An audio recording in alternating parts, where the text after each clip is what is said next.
একা শুধু আশরাফকে দিব না, মিসেস মুরাদ যিনি আছেন তার দোষ আছে এখানে। দোষটা হচ্ছে এখানে যে বলা হয়েছে যে আশরাফ তাকে রেপ করেছে, it was not rape, it was not rape.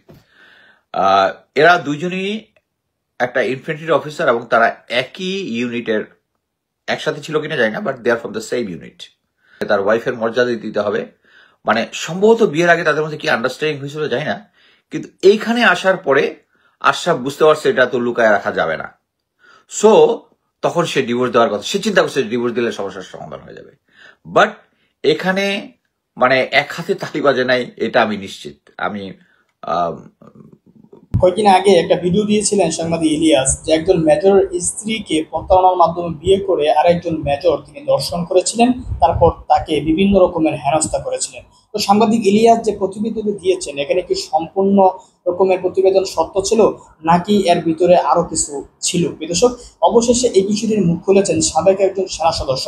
তার আলোচনা শুনলে বুঝতে পারবেন ইলিয়াসের প্রতিবেদনেও অনেক মিথ্যা কিছু বলা হয়েছে, কিন্তু প্রকৃতপক্ষে যে ঘটনাটা ছিল মেজরের স্ত্রীকে দর্শন, সেটা সঠিক। এবং এই কাজগুলো হওয়ার জন্য কারা মূলত দায়ী, সেনাপ্রধান নাকি অন্য কেউ? চলুন আমরা আলোচনা করলে বুঝতে পারবো। প্রয়োজন এক্সট্রিম না হলে আসি না, কাজের ব্যস্ততা আছে, ফ্যামিলির ব্যস্ততা আছে। এনিওয়ে, আমি আজকে যে জিনিসটা নিয়ে আসলাম সেটা হচ্ছে সবাই আমাকে কন্টিনিউয়াস জিজ্ঞেস করতেছেন এই যে ইলিয়াস হোসেন যে একটা ভিডিও বের করেছে about brigadier general Ashraf, station commander Dhaka. আমি অ্যাকচুয়ালি ঘটনাটার সাথে সাথেই বিস্তারিত জেনেছি। প্রথম কথা হচ্ছে ব্রিগেডিয়ার আশরাফ তাকে মেজর মুরাদের এক্স ওয়াইফই বলবো, কারণ অ্যাকচুয়ালি ফর্মালি মুরাদের সাথে কোনো ডিভোর্স হয়নি। সেই অবস্থায় আশরাফের সাথে বিয়ে হয়েছে এবং আশরাফ জেনে শুনে একজন অফিসারের ওয়াইফ, যার কোনো আগে থেকে ডিভোর্স হয়নি, তাকে বিয়ে করেছে, বিয়ে করে আবার তাকে ডিভোর্স দিয়ে দিয়েছে অকারণে। মানে আমি ব্রিগেডিয়ার আশরাফের আইকিউ লেভেল নিয়ে, যদিও তার military background is very good, সে এসআইডিতে প্রশিক্ষক ছিল সম্ভবত অস্ত্র শাখায়, আমার যদ্দূর মনে পড়ে, আমি তাকে দেখেছি সিলেটে যখন আমি সিলেটে চাকরি করেছি। এরকম একজন অফিসার যে এরকম একটা ক্রাইসিস করলো, করার পরে আবার ডিভোর্স দিয়ে মনে করলো এটা সমস্যার সমাধান হয়ে গেছে, এটা একটা বোকামি করেছে। ফার্স্ট অফ অল হচ্ছে এটা। এখন আমি একটু ডিটেলস বলবো। এখানে ইলিয়াস হোসেন অবশ্যই তার একটা সুনাম আছে, সে অনেক গোপন তথ্য নিয়ে আসে, বাট তার মধ্যেও কিছু কিছু জিনিস আছে আমি মনে করি যে আমরা যারা মিলিটারি আছে তাদের মধ্যে চেক করে নিলে ভালো হয়। একটা কল আসছে, একটু অফ করে নিচ্ছে। আচ্ছা, আমি যে জিনিসটা বলতে চাচ্ছি সেটা হচ্ছে অফিসার, মানে আমি যখন ইলিয়াসের ইয়াটা যখন দেখছি, দেখতে দেখতে দেখতে আমার মনে হলো যে কি ব্যাপার, ইলিয়াস হোসেন তো ইচ্ছা করলে এটা আগে সেনাবাহিনীকে জানাইতে পারতো। সেনাবাহিনীকে যদি জানাইতো তাহলে সেনাবাহিনী এটার সাথে সাথে ব্যবস্থা গ্রহণ করতো, তাহলে এটা পাবলিক নিউসেন্স করার কোনো প্রয়োজন নাই। এই মুহূর্তে আমরা যদিও মিলিটারি এগেনস্টে কথা বলি, কিন্তু মনে হবে মিলিটারি এগেনস্টে আমরা কথা বলি না। সবাই কমেন্টের মধ্যে এসে বলে আমরা পার্টিকুলার, স্পেশালি আমি যেটা মনে করি পার্টিকুলার ইস্যু নিয়ে কথা বলি এবং যার যেটা দোষ ইন্ডিভিজুয়াল হিসেবে ওটা বলার চেষ্টা করি। এটার সাথে পুরো সেনাবাহিনীকে বিষাদগার করার কিছু নেই এবং আমি সেনাবাহিনীর বিষাদগার আমি কখনোই করি না, কিন্তু আমি চাই যে সেনাবাহিনীটা সে আগের ফরম্যাটে ফিরে আসুক। এবং আমার কাছে যেটা মনে হয়েছে যে আগের ফরম্যাটে সেনাবাহিনী ফেরত না আসার কারণ হচ্ছে বিচারহীনতা। আওয়ামী লীগের যে বিচারহীনতা, এটা খুব আস্তে আস্তে সিস্টেমেটিক মিলিটারির ভিতরে চলে গেছে। না হলে একজন ব্রিগেডিয়ার জেনারেল র্যাঙ্কের একজন অফিসার, আমি আপনার অনেক আগেও অনেক ভিডিওতে বলেছি যে আমি দীর্ঘদিন গোয়েন্দা সংস্থায় চাকরি করেছি এবং গোয়েন্দা সংস্থায় মানে সেনাবাহিনীর ভিতরে যেরকম সিভিলে যেরকম আছে নারী ঘটিত সমস্যার অনেক ধরনের প্রবলেম আমি ডিল করেছি। সেটা কথা না, ডিল করলে সেনাবাহিনী বরাবরই এই নারী রিলেটেড কেসগুলো রুথলেস, সিম্পলি রুথলেস। একদম। আমি এখন পর্যন্ত যেটা দেখেছি লাস্ট চাকরি পড়ার পর্যন্ত, বাট এই যে আওয়ামী লীগ সরকার আসার পরে জেনারেল আজিজ তাকে দেখেছি, মহিলা লিডের সমস্যা, এদেরকে আবার প্রমোশন টমোশন, যেটা মেইনলি আওয়ামী লীগের মেইন এজেন্ডা, যাদেরকে এই ধরনের সমস্যা আছে তাদেরকে উপরে আস্তে আস্তে নিয়ে আসা, নিয়ে আসলেই তাদের দিয়ে অনৈতিক কাজগুলো করা যাবে। আচ্ছা, এখন এই প্রসঙ্গেটা আসি। প্রথমে ইলিয়াস হোসেন যেটা বলেছে যে হ্যাঁ, সেনাবাহিনীর অনেক সময়ই যারা আওয়ামী লীগ বিরোধী বা আওয়ামী লীগের সাথে ফ্রেন্ডলি না তাদেরকে বিভিন্ন জায়গায় ফাঁসাই দিছে। হ্যাঁ, case is right, but major মুরাদের ক্ষেত্রে এই কেসটা is not right. Major Murad দীর্ঘদিন র্যাবে চাকরি করেছে এবং র্যাবে চাকরি থাকা অবস্থায় তাদের একটা গ্রুপ আছে, সেই গ্রুপ নিয়ে সে বেশ কয়েকটা ডাকাতি করেছে। ওটা যখন প্রুভ হয়েছে তখন কোর্ট মার্শালের মাধ্যমে একটা মানে মিলিটারি একটা প্রসেসের মধ্যেই তাকে পানিশমেন্ট দেওয়া হয়েছে। এখানে আরেকটু আমি যোগ করি, যখন তার ওই প্রসেসটা চলতেছে, যখন সে কোর্ট মার্শালের মাধ্যমে দোষী সাব্যস্ত হলো এবং তার, আমি যেটা শুনেছি 6 মাসের জেল হয়েছে তার, 6 মাসের, তো চাকরিচ্যুত এবং 6 মাসের জেল, আমি যদি ভুল না হয়ে থাকি। সেটা হচ্ছে এখন এই পানিশমেন্টটা যখন তাকে দেওয়া হয়েছে, তখন এর মধ্যে আরেকটা প্রসেস ইনভেস্টিগেশনে জানা গেছে যে সে যখন সেনা সদরের একটা ব্রাঞ্চে ছিল, ওখান থেকে আমাদের যে অফিসারদের যে টিএডিএ, বৈদেশিক কোনো প্রশিক্ষণ বা কোথাও গেলে যে এখানে টাকা পয়সা আছে, সে এফসি আর্মি, যারা সিভিলিয়ান স্টাফ, যারা আর্মিদের পেমেন্ট নিয়ে ডিল করে, এটা সম্ভবত অর্থ মন্ত্রণালয়ের সাথে কানেক্টেড, বাট আমরা বলি FC, financial army, FC army 1, 2, 3 এরকম আছে। তাদের ওখান থেকে যোগ সাজসে সে বৈদেশিক মুদ্রার জন্য প্রায়, আমি যে অঙ্কটা শুনেছি, 37 লাখ টাকার মতো ওখান থেকে লোপাট করেছে, আর দেশীয় টিএডিএ প্রায় 10 লাখ টাকার মতো। এখানে এফসি আর্মিতে কোনো ডকুমেন্ট, ফিজিক্যাল ডকুমেন্ট নাই, কিন্তু অ্যাকাউন্ট থেকে টাকা চলে গেছে এবং এখানে এর সাথে এবং এফসি আর্মির সাথে যোগাযোগ। সো মেজর মুরাদকে সেনাবাহিনী উদ্দেশ্যমূলকভাবে করেছে, it's not right. Second, major Ashraf এই কাজটা করেছে কারণ আর্মিতে এখন বিচারহীনতা চলতেছে। এখানে 198 দিন অফিসার অ্যাবসেন্ট থাকার পরেও তারা কোনো কার্যক্রম গ্রহণ করে না, তাকে নর্মালি রাখে, তার বিরুদ্ধে কোনো অ্যারেস্ট টেস্ট হয় না। যখন ফেসবুকে কেউ এটা এক্সপোজ করে তখন তারা সিরিয়াস হয়ে যায়, তাই না? এখন তো আর্মি অ্যাটলিস্ট জানে যে আর্মি, আমি স্ট্রংলি বলবো, আর্মি কোনো স্ক্যান্ডাল চায় না, কোনো স্ক্যান্ডাল চায় না। উনি চায় না যে আমরা এসে মেজর সাদেকেরটা যেরকম আমি পাবলিকলি বলেছি, কেউ এসে এই আশরাফেরটা পাবলিকগুলো চায় না। আমি দেখেছি যে ইলিয়াস হোসেন আগে আশরাফের ছবি দিয়ে একটা পোস্ট করেছে এবং আগে থেকে যোগাযোগ করেছে। আর্মির নর্মাল সিস্টেম হচ্ছে এই ধরনের কোনো কিছু হলেই ফার্স্টেই তাকে ওই পদবি থেকে, মানে মোট কথা হচ্ছে যেটা সিভিলে ওএসডি টাইপ হয়, এমএনকিউ, মুভমেন্ট অ্যান্ড কোয়ার্টারিং ডাইরেক্টরের সাথে অ্যাটাচ হবে, তার এটা ইনভেস্টিগেশন হবে। এবং আমি মেজর ব্রিগেডিয়ার জেনারেল র্যাঙ্কে এর আগে আমার চাকরি জীবনে দেখেছি নারী রিলেটেড কার্যে চাকরিচ্যুত হইতে দেখেছি। চাকরিচ্যুত হয় আর এইটার গ্র্যাভিটি অনুযায়ী তাকে ফোর্স রিটায়ার করা হয়। বাট আমরা কি দেখলাম যে যখন এই জিনিসটা আর্মিকে জানানো হইলো, 2 জন অফিসার ওই মহিলাকে গিয়ে টেররাইজ করছে। Come on. এবং এটা ওনার তাদের মানে আমি জানি না আর্মি মানে এখন ম্যানেজমেন্ট কারা করে। এই ধরনের সিচুয়েশন হলে আর্মির একটা সুনাম ক্ষুণ্ণ হয়। সো সুনাম ক্ষুণ্ণ হলে আর্মি সবসময় চাবে এই জিনিসটাকে ধামাচাপা দিতে। আমি নিজে গোয়েন্দা সংস্থা হিসেবে এই কাজ করছি, সিম্পল। একটা মানবাধিকার কর্মীর ইয়া থেকে একটা ইস্যু নিয়ে আর্মিতে আসছিল, একজন যে ভিকটিম ছিল সে সিএমএইচে ভর্তি ছিল। আমি এনশিওর করছি মানবাধিকার কর্মীরা যখন আসছে, পুলিশ যখন আসছে, তাদেরকে ইনভেস্টিগেট করছি এবং ইনভেস্টিগেটটা যতদূর আর্মিকে দোষটা কম করা যায়, আর্মিকে যেন বাজেভাবে সিভিলিয়ানের সামনে এক্সপোজ না হয়, but at the same time আমি এনশিওর করেছি, মানে আর্মি এনশিওর করেছে যে ভিকটিম যে আছে সে যেন বিচার পায় উইদিন মিলিটারি, বাট সিভিলিয়া যেন না হয়। এটা একটা কমন জিনিস। বাট এই আশরাফের ব্যাপারটা, আশরাফ তো তাকে সাথে সাথে কিন্তু অ্যাটাচ করে ফেলা যাইতো, ইয়া করা যেত, কিন্তু এটা করলো না। কেন করলো না? This is a purest mismanagement. এবার আশরাফের ব্যাপারে আসি। আশরাফ 100% দোষী, 100% দোষী। বাট আমি এই দোষটা একা শুধু আশরাফকে দিব না। মিসেস মুরাদ যিনি আছেন তার দোষ আছে এখানে। দোষটা হচ্ছে এখানে যে বলা হয়েছে যে আশরাফ তাকে রেপ করেছে, it was not rape, it was not rape. এরা দুইজনই একটা ইনফ্যান্ট্রি অফিসার এবং তারা একই ইউনিটের, একসাথে ছিল কিনা জানি না, but they are from the same unit.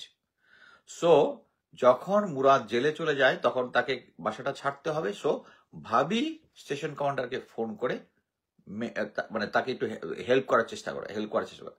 আমি এখানে একটা জিনিস করবো, আপনারা এটা যেভাবেই নেন, বাট আমার অ্যাসেসমেন্ট মনে করেন যে গোয়েন্দা হলে আপনাকে সূক্ষ্ম থেকে সূক্ষ্ম জিনিসপত্র কিন্তু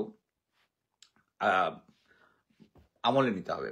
আপনি যদি ভাবির ভিডিওটা ভালোভাবে খেয়াল করেন, যদিও এটা আমি নোটিস করিনি, আরেকজন আমাকে নোটিস করে দিচ্ছে, সেটা হচ্ছে ভাবির কিন্তু ভ্রু প্লাক করা ছিল এবং প্লাকটা করা হয়েছে মেবি 2-3 দিন আগে।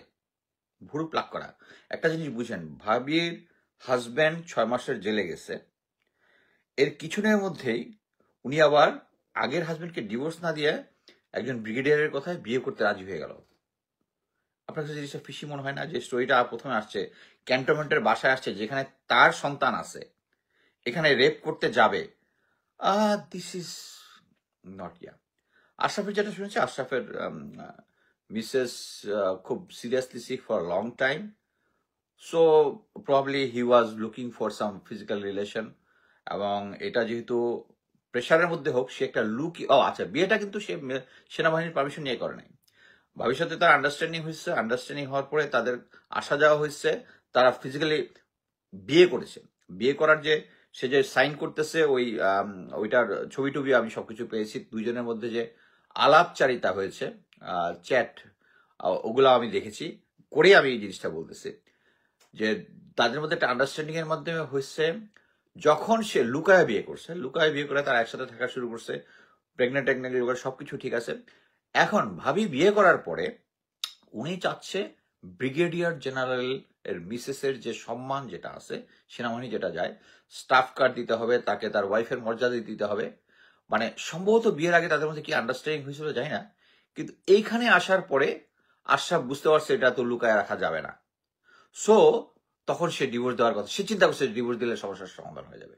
বাট এখানে মানে এক হাতে তালি বাজে নাই, এটা আমি নিশ্চিত। আমি ফ্যাক্ট দেখে তাদের যে কনভারসেশন যেটা আছে ওটা দেখেই বলতেছি যে জিনিসগুলো হয়তো ইয়ার কাছে যায়নি। আরেকটা আমি জিনিস বলবো, আপনারা তো, আমরা অনেক সময় ভিডিও করি, অডিও করি, তখন অনেকে প্রবলেম দেন সাউন্ড কম। আমার একটা চাইনিজ ট্যাব আছে, ওটা দিয়ে আগে মাঝে মাঝে করতাম যখন আমার ফেসবুক ডিসেবল করে দিছিল, সাউন্ড কম, অমুক কম। অনেকে দেখবেন ওই যে কলারের মধ্যে একটা লিসেনিং ডিভাইস যেটা বলে, এটা দিলে আপনি একটু বেটার শোনেন। আপনি ওই ইলিয়াস হোসেনের ইয়াতে ভাবি যে সমস্ত কনভারসেশন গুলো রেকর্ড করছে, আপনি প্রত্যেকটা দেখেন, আপনার কাছে মনে হবে না যে আপনি দূর থেকে ফেইন শুনতে স্পষ্ট। That means she used a very good device for the, যাতে সমস্ত সবার ইনফরমেশন রেকর্ড করা যায়।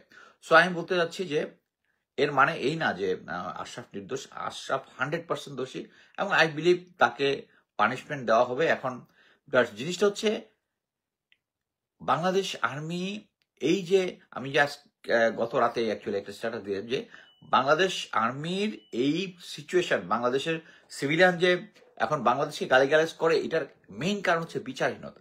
সিভিলে বিচারহীনতা আছে, আর্মিতে ছিল না। এই আর্মিতে বিচারহীনতাকে স্ট্যান্ড করায় বাংলাদেশ আর্মির এই অবস্থা। ম্যাজিস্ট্রেসি পাওয়ার, আমি বারবার বলছি, ম্যাজিস্ট্রেসি পাওয়ার আমি জীবনে চাকরিতে পাই নাই, জীবনে আমার চাকরিতে ম্যাজিস্ট্রেসি পাওয়ার পাই নাই।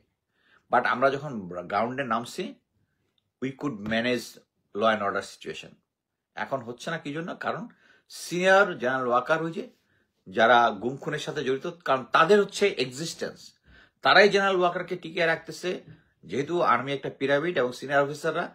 বাট এটা করতে গিয়ে আর্মির ভিতরে যে command structure and other things, আপনি এখন দেখেন জেনারেল ওয়াকার তার কমান্ডে ঠিকই আছে, কিন্তু তার আন্ডারে যারা আছে দে আর মেসিং আপ। এই যে দেখেন মেজর সাদেকের যে ঘটনাটা, 198 দিন অ্যাবসেন্ট। তা জিনিসটা জেনারেল ওয়াকার জানলো, জানো, কোনো অ্যাকশন নিল না। আমি কিন্তু অপেক্ষা করছি 3 দিন অপেক্ষা করছি এটা এক্সপোজ করার আগে। আমি এক্সপোজ করার পরে, আমার দেশ ইনভেস্টিগেট করার পরে তখন বাকি ইয়ারা গেছে। এই সরি, মাঝখানে 2 দিন আমি বুলটুলি খায়া লোকজনের, আর্মির লোকজন আর্মির নামে গুজব ছড়াচ্ছে, অমুক তমুক তমুক তমুক। এট দ্য এন্ড কি হয়েছে? বাট আমি বলবো যে এখন আর্মির ভিতরে এত মিসম্যানেজমেন্ট হচ্ছে, এটা স্পষ্ট। লাস্ট হচ্ছে এই যে ব্রিগেডিয়ার আশরাফের কেসটা। এখানে আমি যাক, এটা নিয়ে আর ইয়া করার কিছু নাই। এখন আশরাফকে আইনের আওতায় নেওয়া হচ্ছে, কিন্তু সমস্যা তো একটাই, ওই যে আমরা লেফটেন্যান্ট কর্নেল রেদওয়ানকে দেখেছি, মানুষ মেরে ফেলেছে, কিন্তু তার পানিশমেন্ট হয়েছে হচ্ছে 6 মাসের সিনিয়রিটি রাউন্ড। সেই তুলনায় তো এটাকে জেনারেল ওয়াকারের কাছে হালকাই মনে দিতে পারে। হ্যাঁ, আরেকটা জিনিস কনফার্ম করেছি যে ব্রিগেডিয়ার আশরাফের ফ্যামিলি, পরিবার আওয়ামী লীগের রাজনীতির সাথে জড়িত। সো এই কারণেই হয়তোবা জেনারেল ওয়াকার তাকে সাপোর্টটা দিচ্ছিলেন। সো এই জিনিসটাকে সরায় আনতে আমাকে রিসেন্টলি কিছু সার্ভিং অফিসাররা, যারা আগে লিখতো না, তারাও ইনায়া বিনায়া ডিজিএফআই এর ফরম্যাট খাওয়াচ্ছে। আমি বলবো যে তারা যে গ্রাউন্ডটা থেকে আর্মিকে বা গোয়েন্দা সংস্থাকে প্রোটেক্ট করতে চাচ্ছে, তাদের বয়ান বানানোটাও যদি একটা স্মার্ট বয়ান হইতো, তারা সেই কি আওয়ামী লীগের আমলের যে ফরম্যাট আছে, একটা ভুয়া, আপনি তো একটা অ্যাকাউন্ট দেখলেই বুঝবেন, একটা লাইক, একটা পেজ, একটা লাইক, একটা ফলো, এরকম এইগুলা দিয়ে আমার এখানের মধ্যে দিতেছে যে আমি ইচ্ছা করলে আমার কভার ছবি দিয়ে রাখছি, শেখ হাসিনা আমাকে ওই কি বিজিবি পদক পড়াই দিচ্ছে, এই ছবিটা, আর পাশে আলেপ উদ্দিনের ছবি।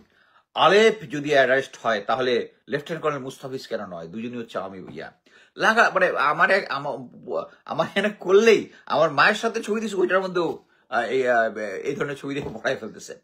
বাট কথা হচ্ছে, তারা এইটা বুঝতেছে না যে শেখ হাসিনার আমলে এর থেকে ডাবল করছে এরা। আমার নামে ভিডিও বানাইছে, এই করছে, সেই করছে, লাভ হয় নাই তো। এখন কি লাভ হচ্ছে? আমি যখন শেখ হাসিনার বিরুদ্ধে ইয়া করতাম, তখন আমার ফলোয়ার ছিল 40-45, এখন আমি দেখলাম 95 হয়ে গেছে আস্তে আস্তে।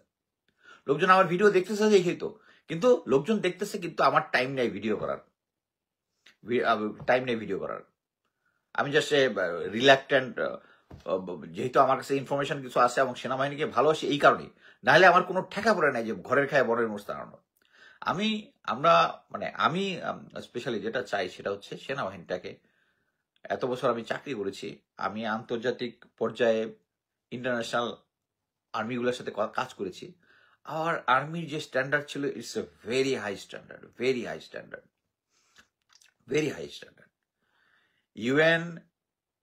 ইউএনের প্রধান কে ছিল না,